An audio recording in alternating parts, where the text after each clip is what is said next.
ব্রাইডালে এইরকম একটা অ্যাডভান্স লাইনের উপর হেয়ারস্টাইল এখন সবাই ট্রেন্ডিংয়ের মধ্যে করছে। তবে কিভাবে এটিকে সুন্দরভাবে ফিনিশিং দেবে যাতে প্রত্যেকটা লাইনস এইভাবে প্রপারলি ভিজিবল হয়, আজকে তোমাদের সাথে সেটাই শেয়ার করব। তো চলো ভিডিওটা স্কিপ না করে পুরোটা দেখতে থাকো, আশা করছি অনেক কিছু তোমরা বুঝতে পারবে। আর যদি ভিডিওটি ভালো লাগে তাহলে একটা লাইক করে দেবে, আর চ্যানেলটিকে যদি সাবস্ক্রাইব করে দেবে যদি তুমি নতুন হয়ে থাকো। প্রথমেই আমি বুফন ক্রিয়েট করে নিয়েছি। বুফনের অনেক ভিডিও আমার চ্যানেলে অলরেডি রয়েছে, একটু দেখে নিবে। তারপরে সাইড থেকে মিডল পার্টিশন বরাবর দুদিকে সমানভাবে হেয়ার রেখেছি। এবার এক সাইডের হেয়ারটাকে আমি ভালোভাবে কোম্ব করে নেব, যাতে আমি এখানে সুন্দরভাবে সেকশন তুলে ব্যাক কম করতে পারি। এরপর সাইড থেকে আমি স্ল্যান্ট সেকশন নিচ্ছি। দেখতেই পাচ্ছ তোমরা ক্যামেরাতে, সোজা সেকশন নয়, আমি স্ল্যান্ট সেকশন নিচ্ছি। এবার স্ল্যান্ট সেকশনটাকে নিয়ে আমি সোজাভাবে ধরবো আর ব্যাক কম করব। ঠিক আছে, আমি আরেকবার দেখিয়ে দিচ্ছি কিভাবে স্ল্যান্ট সেকশনটা নিয়েছি। আমাদের বুফনের হেয়ার লাইন যেখানে কমপ্লিট হয়েছে সেখান থেকে আমি চিরুনির টেলটাকে রেখে নিচের দিকে টেনে নিচ্ছি। ঠিক আছে, সেকশনটা একদম পাতলা নেওয়া যাবে না, একটু ঠিক নিতে হবে, না হলে তোমাদের ব্যাক কমটা প্রপার আসবে না। বোঝা গেছে আশা করছি। এবার এটাকে আমি সোজাভাবে ধরবো এবং হার্স ব্যাক কম করব। হার্স ব্যাক কম মানে এই জায়গাটাতে আমাদের একদম ভালোভাবে রুট অবধি টাইট ব্যাক কম হবে, না হলে যে পরিমাণ আমাদের একটা ভলিউম চাই সেই ভলিউমটা কিন্তু আমাদের ক্রিয়েট হবে না। যাই হোক, এটা আমি দেখতেই পাচ্ছ কীভাবে ছোট ছোট করে রুট অফ দি সেকশন নিয়ে ভালোভাবে টাইটলি ব্যাক কম করে দিচ্ছি। প্রথম লেয়ারিংয়ে আমি একদম টাইট ব্যাক কম করব, দেন একটু কম কম করতে করতে যাব। একদম ফার্স্ট লেয়ারটা তোমাদেরকে 4 থেকে 5 আঙ্গুল মতো সুন্দরভাবে ব্যাক কম করে নিতে হবে, যেমনটা আমি ভিডিওতে দেখাচ্ছি। আশা করছি তোমরা বুঝতে পারছো। আমি আবারও সেকেন্ড লেয়ার নিচ্ছি, আর আবারও সেটাকে সুন্দরভাবে চিরুনি দিয়ে আঁচড়ে কোম করে নিয়ে সোজাভাবে ধরছি, মানে 180 ডিগ্রি করে ধরছি, আর সুন্দরভাবে এটাকে ব্যাক কম করে নিচ্ছি। তো এইভাবে ব্যাক কম যদি তোমরা একদম নিচ অবধি টানতে না পারো, অনেক লম্বা হেয়ার হয়, সেক্ষেত্রে তোমরা প্রথমে রুট মানে সামনে থেকে মিডিল অবধি আনবে, তারপর একদম মিডিল থেকে রুট অবধি আনবে। এইভাবে তোমরাও ব্যাক কম করতে পারো। যাই হোক, কথা বলতে বলতে আমি দেখিয়ে দিলাম তোমাদেরকে। এরপর আমি 3rd নম্বর সেকশন নিচ্ছি, আর সেটাকেও আমি সেম প্রসেসে ব্যাক কম করে নেব। তো দেখো আমার টোটালি ব্যাক কমটা কমপ্লিট করছি আমি সুন্দরভাবে করে করে, তোমরাও এইভাবেই করবে। আর একটা কথা, এক্ষেত্রে কিন্তু তোমরা কোনো রকমের হার্ড স্প্রে বা কোনো কিছু ইউজ করবে না, কারণ পরবর্তীতে যদি তোমার কোথাও বেশি কম ব্যাক কম হয়ে যায়, হার্ড স্প্রে দিয়ে দিলে তোমরা কিন্তু সেটাকে খুলতে পারবে না।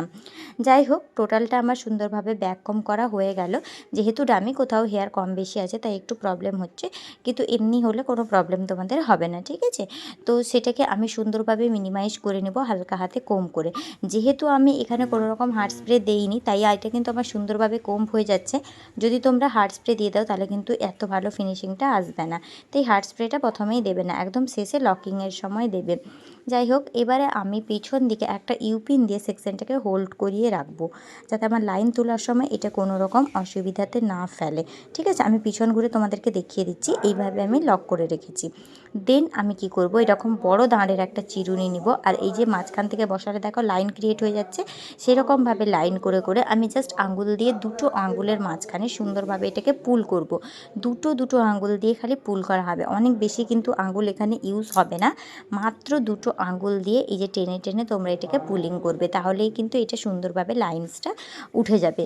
যাই হোক, এখানেও কিন্তু তোমরা লাইন্সটা করে নিয়ে ইউপিন দিয়ে হোল্ড করিয়ে রাখতে পারো, যাতে একটা অন্য একটার সাথে সুন্দরভাবে মার্চ না হয়ে যায়, ফাঁকা ফাঁকা থাকে। তোমরা যদি বিগিনার্স হও তখন অবশ্যই ইউপিন দিয়ে এটা হোল্ড করিয়ে রাখবে, সেক্ষেত্রে তোমাদেরই সুবিধে হবে। আর পরবর্তীকালে যখন তোমাদের হাতের স্পিড এসে যাবে বা ফিনিশিং এসে যাবে, তখন তোমরা এমনিই লাইন্সটা দাঁড় করিয়ে দিতে পারবে। যাই হোক, আমি কথা বলতে বলতে পুরো প্রসেসটা তোমাদেরকে দেখাচ্ছি কিভাবে কি আমি লাইন্সটা করেছি। আশা করছি তোমরা এটা বুঝতে পারছো।